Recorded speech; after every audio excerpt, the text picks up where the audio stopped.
Mesdames et messieurs, bonsoir. Merci d'avoir choisi RTI 1. Voici les titres de ce 20h. Le président de la République a échangé ce mardi avec une délégation du FMI en mission à Abidjan pour évaluer le programme économique et financier de la Côte d'Ivoire pour les 3 prochaines années. Le point de la mission a été fait au président Alassane Ouattara. Le vice-président Daniel Kablan-Duncan a présidé la cérémonie de remise de certificats Excellence Afrique. Des certifications ont été octroyées à 3 structures. Le certificat RH Excellence Afrique est soutenu par le Conseil français des investisseurs en Afrique. Archibat 2017 a démarré. Le salon de l'architecture et du bâtiment a ouvert ses portes ce mardi en présence du Premier ministre Amadou Gon Coulibaly. Le thème du salon, du rêve à la réalité. Le salon se tient à Abidjan. Et pour le dossier de ce 20h, nous ferons un focus sur la société ivoirienne de production animale. Nous verrons comment la CIPRA marque de son empreinte le marché ouest-africain de la volaille. Comment a-t-elle réussi à exporter son savoir-faire? Réponse dans cette édition. Soyez les bienvenus sur RTI 1. Le président de la République a échangé aujourd'hui avec une délégation du FMI en mission à Abidjan. Elle est venue évaluer le programme économique et financier de la Côte d'Ivoire pour les 3 prochaines années. La mission achevée, la délégation du Fonds monétaire international a fait le point au président Alassane Ouattara. Le résumé avec Viviane Aimé. Présente à Abidjan depuis le 19 septembre pour mener les discussions avec le gouvernement sur le programme élargi et de facilitation de crédit, la délégation du FMI, au terme de sa mission, a été reçue ce mardi 3 octobre par le président de la République au palais présidentiel. Était présent à cette audience le Premier ministre, ministre de l'économie et du budget, Amadou Gon Coulibaly. Au terme des observations qu'elle a pu mener sur le terrain et des discussions qu'elle a eues, la mission émet un avis favorable sur la santé de l'économie ivoirienne, malgré la chute du prix du cacao dont la Côte d'Ivoire est premier producteur mondial. La mission exhorte toutefois les autorités ivoiriennes à poursuivre au plan des réformes structurelles de l'économie. Malgré la chute des prix du cacao, de solides performances économiques sont poursuivies en 2017 et les perspectives pour 2018 et le moyen terme demeurent bonnes.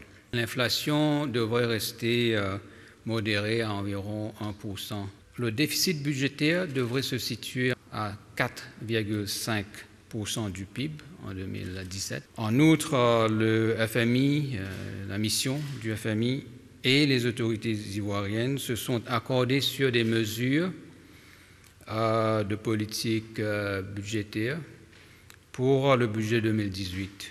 Ces mesures devraient permettre atteindre un déficit de 3,75% du PIB en 2018 et une convergence envers le norme du déficit régional de l'UEMOA de 3% du PIB en 2019. L'équipe et les autorités se sont accordées sur la nécessité de préserver la viabilité des finances publiques et de la dette, tout en créant de l'espace nécessaire pour financer le programme d'investissement du Plan national de développement 2016-2020. L'équipe et les autorités soulignent la nécessité d'accélérer les réformes structurelles pour maintenir une croissance forte, soutenue et inclusive. Cette deuxième revue dans le cadre du programme élargi et de facilitation de crédit se veut rassurant quant au niveau d'endettement de la Côte d'Ivoire. La mission n'a pas tiré la sonnette d'alarme à ce sujet.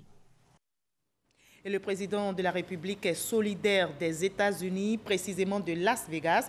La ville américaine a été la cible d'une fusillade qui a fait plusieurs morts. Le président ivoirien a donc adressé à son homologue américain un télégramme. Je vous livre le contenu. À son Excellence, Monsieur Donald Trump, président des États-Unis d'Amérique. Monsieur le Président, c'est avec une vive consternation que j'ai appris la fusillade meurtrière survenue dans la soirée du dimanche 1er octobre 2017 à Las Vegas lors d'un concert ayant occasionné plus de 50 morts et plus de 500 blessés. La nation ivoirienne, profondément choquée par ce drame, condamne cet acte ignoble et voudrait assurer le peuple américain de sa compassion et de sa sympathie. En cette circonstance particulièrement douloureuse, je voudrais, au nom du peuple et du gouvernement ivoirien ainsi qu'en mon nom propre, adresser à votre Excellence, au gouvernement et au peuple américain ainsi qu'aux familles éplorées mes condoléances les plus émues. Je vous prie de transmettre aux blessés mes vœux de prompt rétablissement et de réconfort. Très haute considération signée Alassane Ouattara, président de la République de Côte d'Ivoire.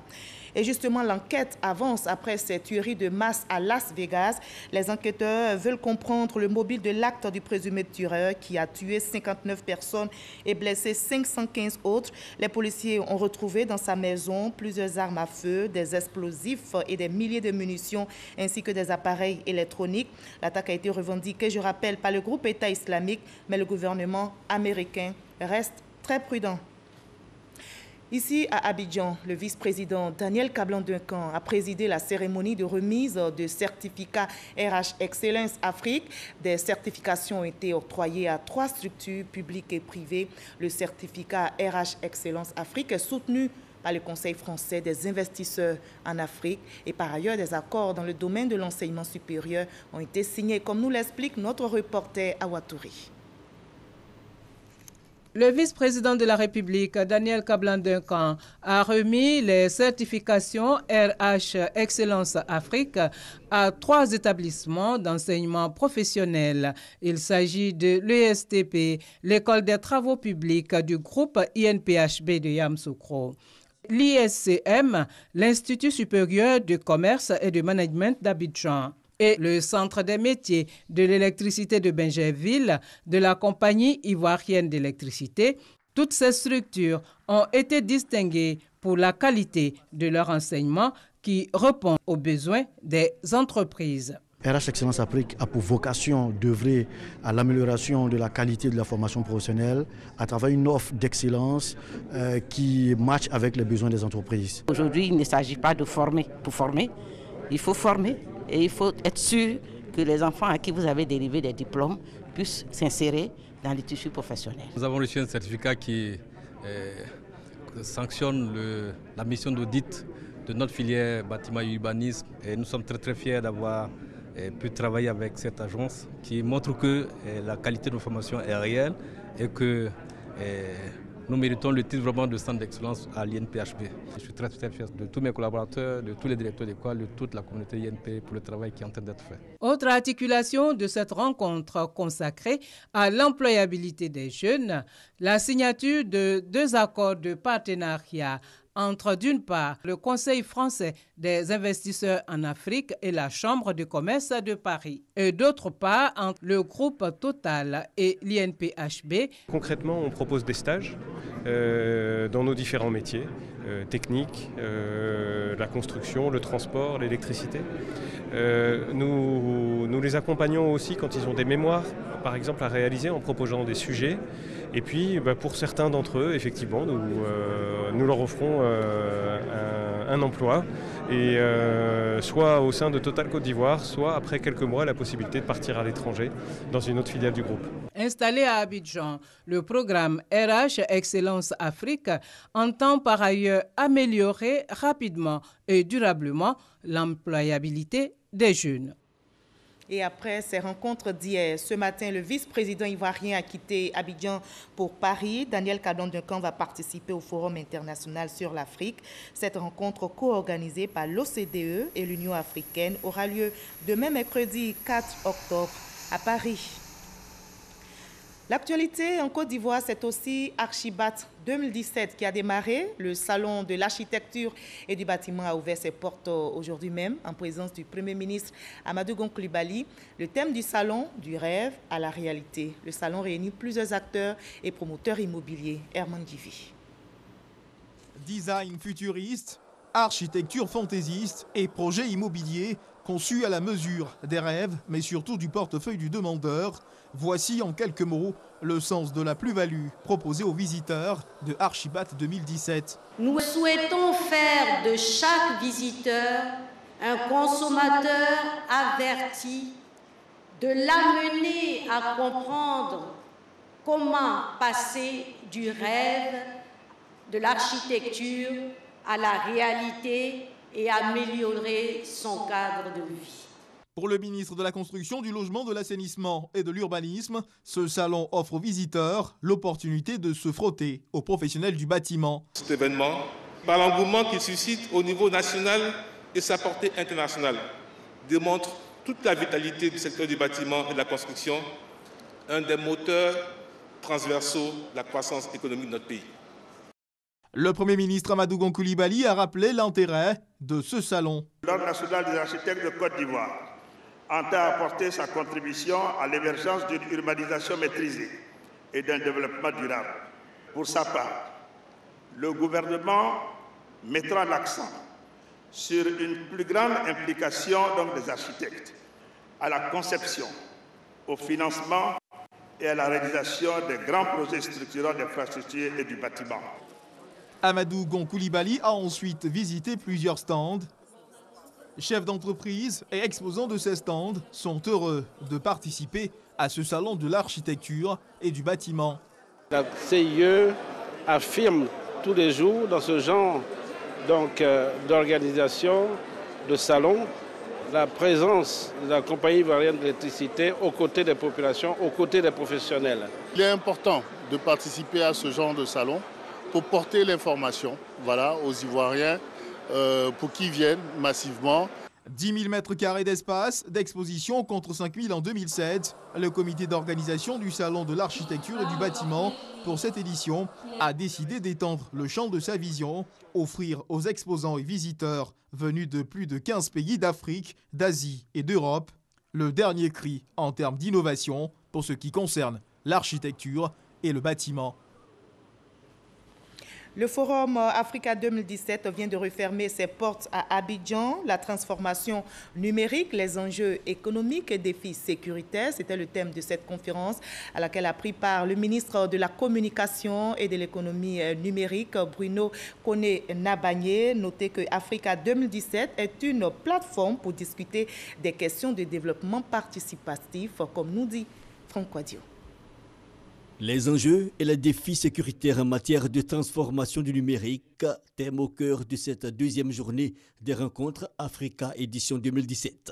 Le numérique améliore plus rapidement que d'autres solutions les conditions de vie des populations. Le numérique facilite l'éducation, le numérique aide dans la santé, dans l'agriculture, etc. En clair, le numérique est un accélérateur de développement. Et le ministre de l'économie numérique, Bruno Nabagné-Koné, au nombre des panélistes, a tenu à le relever. Nous continuerons à développer les solutions de sécurité, telles qu'elles existent au niveau des machines, au niveau des solutions, etc., au niveau des comportements humains. Mais en même temps, nous travaillerons surtout résolument à développer les services. Une constante partagée aussi par les intervenants, celle que l'Afrique sera pour demain le terreau de la révolution numérique. Tout ce qui est les nouvelles monnaies et la dématérialisation de la monnaie, toutes les nouvelles plateformes dans le domaine de l'e-agriculture, dans le domaine de l'e-santé, il y a énormément de nouveaux champs d'investissement dans lesquels finalement les entrepreneurs africains, les innovateurs africains, les start-upers africains peuvent assumer un leadership. Mais pour une élite à même de développer et innover des concepts rattachés aux réalités africaines, il faut une politique de formation efficace. En Côte d'Ivoire, le groupement des opérateurs du secteur TIC a son idée. Et pour ce faire, on a proposé la formule qui est le passeport TIC, qui est un sésame qui permettrait à chaque individu de pouvoir accéder à la société de l'information, c'est-à-dire savoir pratiquer de l'Internet, savoir utiliser un réseau social, savoir ce que c'est qu'un matériel informatique, etc. La question du numérique, mais aussi plusieurs thèmes abordés lors de ces conférences plénières, de ces rencontres Africa. La prochaine étape, le Kenya et la Tunisie. Et on en arrive à notre dossier de ce 20h. Nous nous intéressons aujourd'hui à la Société ivoirienne de production animale. Nous verrons comment cette société marque de son empreinte le marché ouest-africain de la volaille. Comment la CIPRA a-t-elle réussi à exporter son savoir-faire et réaliser plus de 70 milliards de francs CFA de chiffre d'affaires? Comment la Côte d'Ivoire, notre pays, gagne du terrain à l'extérieur dans le domaine avicole? Élément de réponse dans ce dossier signé ce soir, Christelle Menant. impossible de sillonner les rues de Ouaga en soirée sans se faire taquiner le nez par des effluves de poulet en cuisson. Flambé, grillé, télévisé ou à l'ail, le poulet bicyclette est un des arguments touristiques du Burkina Faso. Mais depuis quelques années, ce maigre poulet à la chair très ferme dispute le grillé au poulet de chair. Un poulet plus charnu, à l'origine un poussin né en milieu industriel. Comme en Côte d'Ivoire, dans une des fermes de reproducteurs du groupe Cipra. Vous voyez F10 et puis vous voyez la date de ponte de l'œuf. Le groupe Cipra en Côte d'Ivoire, c'est la chaîne de restauration rapide Tweet et les marques Coquivoire, Ivograin et Ivoire Poussin. Cette dernière est le premier maillon de la chaîne d'activité du groupe. Les reproducteurs sont au cœur de l'industrie avicole. Quand vous avez des reproducteurs, alors vous pouvez obtenir des poussins. Et parce que vous avez des poussins, l'industrie de la fabrication de l'aliment peut être mise en marche. De là sortent chaque mois plus de 20 millions de têtes duveteuses. Les poussins invendus seront élevés dans les fermes du groupe, nourris par une partie de la production de l'usine Ivograin. Après 5 semaines en moyenne, les poulets sont transformés et proposés en charcuterie, en entier ou à la découpe. Les œufs non fécondés issus des pondeuses sont commercialisés. Enfin, une partie des poulets de Coquivoire sont proposés au menu de la chaîne de restauration Tweet. De l'œuf au poulet, le groupe Cipra, c'est en 2016 plus de 70 milliards de francs CFA de chiffre d'affaires. Retour au Faso, les hommes intègres consomment plus de 30 millions de poulets par an. Bien que chaque famille, surtout en zone rurale, dispose d'un élevage traditionnel de poulets, les besoins en volaille ne sont pas totalement couverts. Le prix du poulet bicyclette flambe, les importations de poulets congelés croissent et l'élevage de poulets de chair occupe de plus en plus d'espace. Jusqu'il y a peu, le groupe Cipra exportait des poussins depuis la Côte d'Ivoire pour les éleveurs du Burkina Faso. Mais depuis 2016, sous le nom de Sobupra, le groupe y a installé un couvoir pour réduire les coûts et les pertes liées à l'exportation de poussins. Mais c'est surtout une porte d'entrée stratégique pour conquérir le marché burkinabé. Nous avons voulu développer une activité de production localement, supprimant l'étape de perte de productivité avec des mortalités liées au transport. Le couvoir est installé sur un site de 10 hectares à 30 km de Ouagadougou. Chaque année, Sobupra fournit près d'1 million de poussins aux éleveurs du pays. En plus des poussins, la société les approvisionne aussi en aliments volailles, produits par l'usine ivoirienne Ivograin. L'idée à terme est de reproduire la même recette de son succès en Côte d'Ivoire. Une chaîne intégrée de production et de transformation de la volaille. La Sobupra, dans 5 ans, sera constituée au moins d'un couvoir, 2 fermes de reproducteurs et d'une usine d'aliments de bétail. Parce que nous avons la volonté de fournir tous les intrants aux éleveurs burkinabés. Et nous pensons que c'est à ce prix que cette filière pourra être compétitive et répondre aux défis qui se présentent à elle. La ferme DL est un des clients de Sobupra, en poussins et en aliments de volaille. Depuis décembre 2016, près de 10 000 poussins ont été élevés dans ces locaux modernes. Les propriétaires ont investi près de 150 millions de francs CFA. L'investissement couvre la ferme et aussi le magasin. Tous les poulets issus de la ferme sont transformés en arrière-boutique avant d'achalander les vitrines réfrigérées de la boutique. Nous avons retenu les espèces proposées par Sobupra parce que de toute évidence, ce sont les plus performantes sur le marché. Et quand vous voyez la cuisse qui est en train d'être désossée, la quantité de viande, c'est tout à fait intéressant et capable d'intéresser la clientèle du Burkina. Le Burkinabé moyen, encore très attaché au poulet bicyclette, n'est pas le cœur de cible de la ferme DL. Jean-Claude, le propriétaire, s'adresse principalement aux collectivités et restaurants, plus particulièrement aux sociétés de restauration minière installées au nord du pays, demandeurs en chair de poulet plus importante et prête à l'usage. Mais nous avons aussi la volonté de faire des propositions de produits fumés qui sont très prisés en ce moment. Et nous avons aussi la perspective de faire des propositions pour du steak haché à partir de la viande de poulet. Comme de nombreux investisseurs internationaux intéressés par la prometteuse filière avicole burkinabé, le groupe Cipra table sur la croissance démographique du Burkina et sur la place du gallinacé dans le cœur des hommes intègres. À Ouagadougou et à Bobo-Dioulasso, on consomme plus de 50 000 poulets par jour. Voilà, et quand le savoir-faire ivoirien s'exporte, un dossier réalisé par Christelle Menant. Les acteurs des secteurs de l'agriculture, de l'élevage, de la pêche et de l'aquaculture, ainsi que de la civiculture, sont en atelier à Grand Bassam pour finaliser le document du PENIA 2. Objectif de cette rencontre, partager les observations, le projet de pacte national et procéder ainsi à la finalisation du document 2 de la phase 2 du PENIA. Explication détaillée avec Noël Nyagno.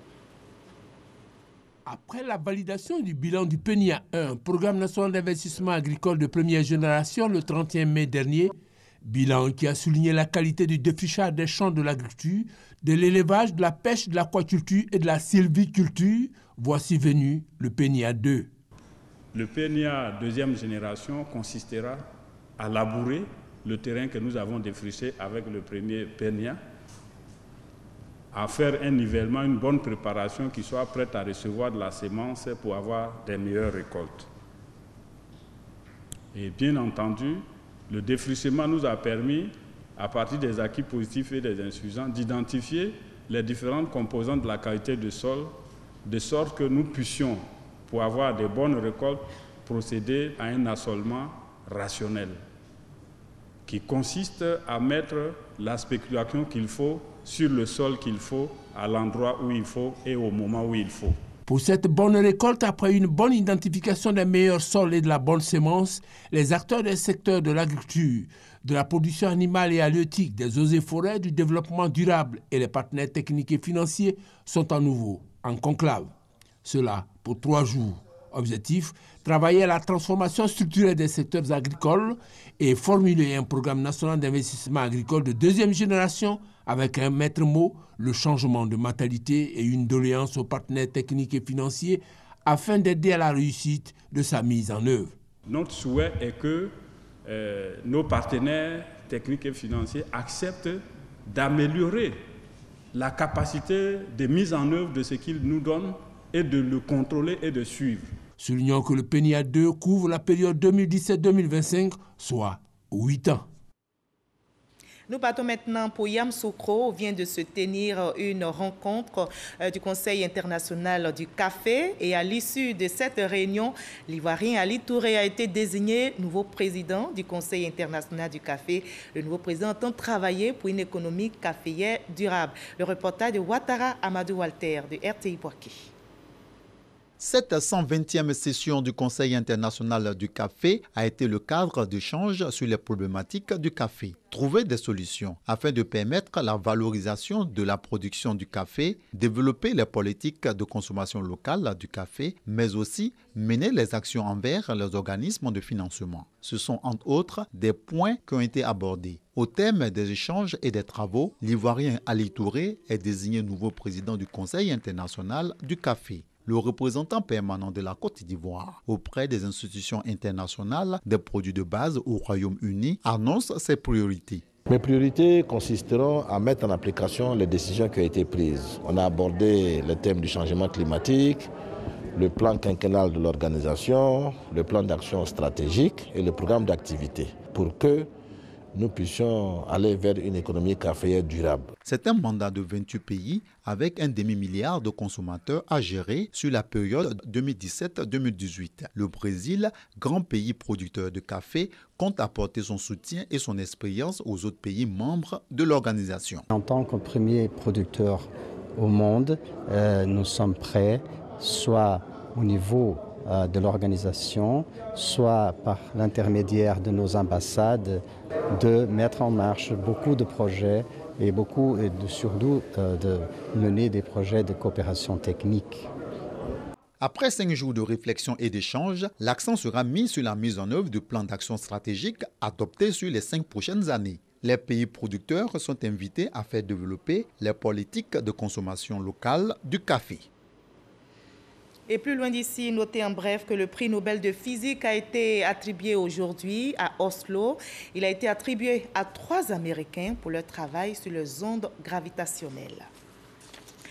La transformation numérique, les enjeux, on en a parlé tout à l'heure. On parle maintenant de la dette intérieure. Dans le cadre donc du règlement de la dette intérieure, l'État de Côte d'Ivoire a payé à ses fournisseurs la somme de 73 milliards de francs CFA pour l'exercice en cours. L'État a donc respecté ses engagements selon des opérateurs économiques que notre reporter Francis Boifo a rencontré ce mardi à Abidjan. Les composants de l'économie ivoirienne ont connu des soubresauts, mais le président de la République a décidé de ne pas réduire la dette intérieure. Elle se fait payer. De janvier à août 2017, 734 milliards de francs CFA ont été décaissés par le gouvernement pour apurer la dette des fournisseurs de l'État. Au-delà du respect des engagements envers les prestataires, le Trésor public a mis en place un dispositif flexible de paiement. À l'époque, on allait voir les trésoriers. On est assis dans la salle d'attente, on nous recevait un à un. C'est tout un ministère. Mais au jour d'aujourd'hui, quand la facture est prise en charge, c'est une opération essentielle. 92 jours après, tu es payé. Il y a 5 à 10 ans, on avait des dépassements de 1 an, 2 ans, avant que nos factures ne soient payées.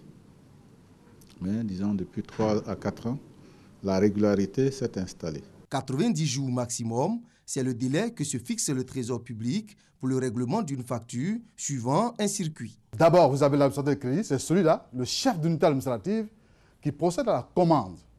Ensuite, vous avez, bien sûr, le directeur des affaires financières du ministère, qui va procéder donc à l'ordonnancement, n'est-ce pas, de la dépense. Mais bien sûr, nous avons un grand contrôleur qui procède donc au contrôle de la dépense, déjà qu'on appelle un contrôle a priori.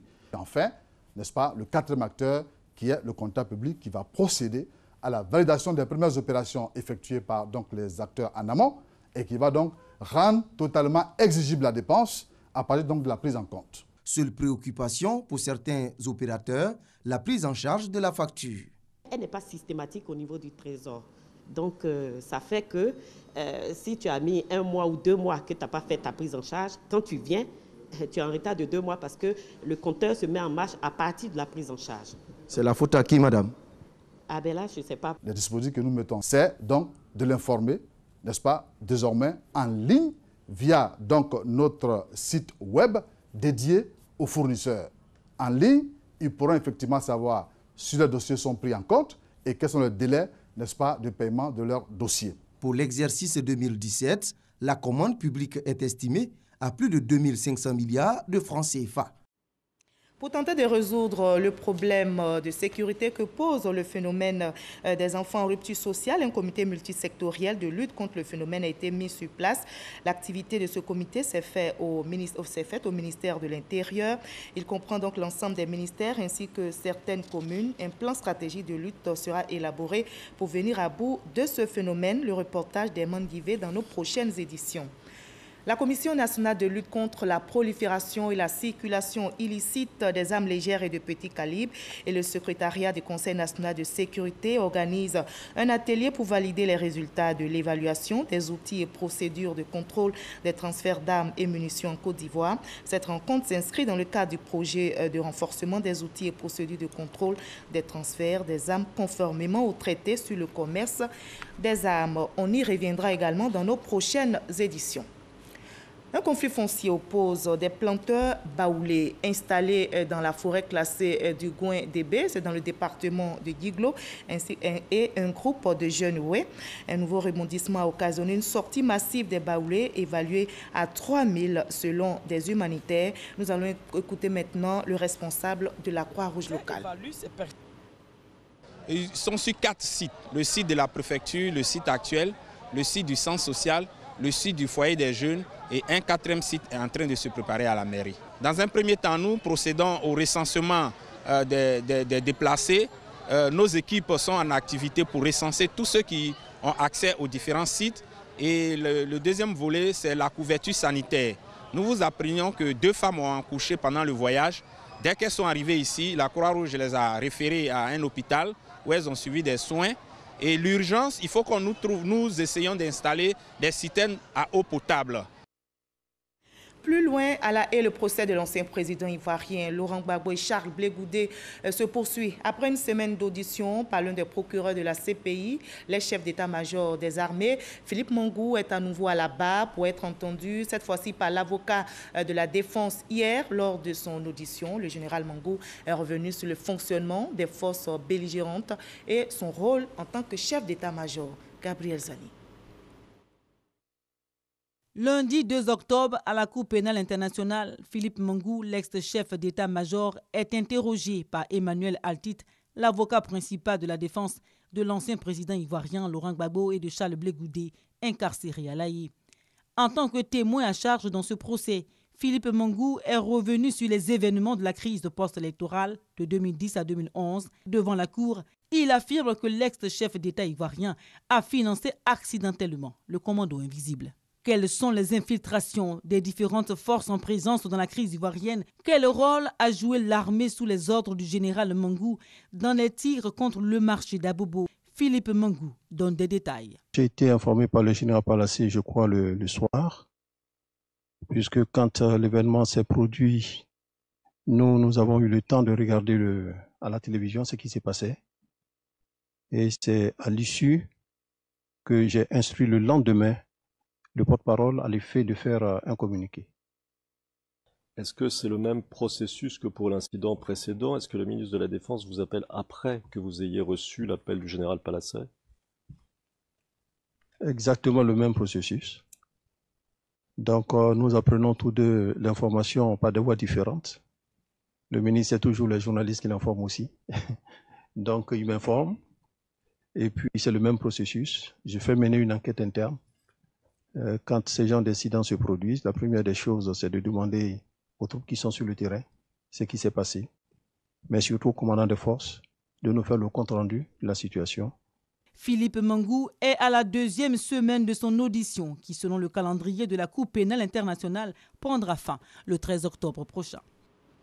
Ce journal est terminé, mais ne décrochez surtout pas. Vous aurez tout à l'heure une émission spéciale consacrée aux frais scolaires. Pourquoi les associations d'élèves et étudiants haussent-elles le ton? Pourquoi ces frais scolaires divisent-ils les partenaires de l'école? Que disent les parents d'élèves?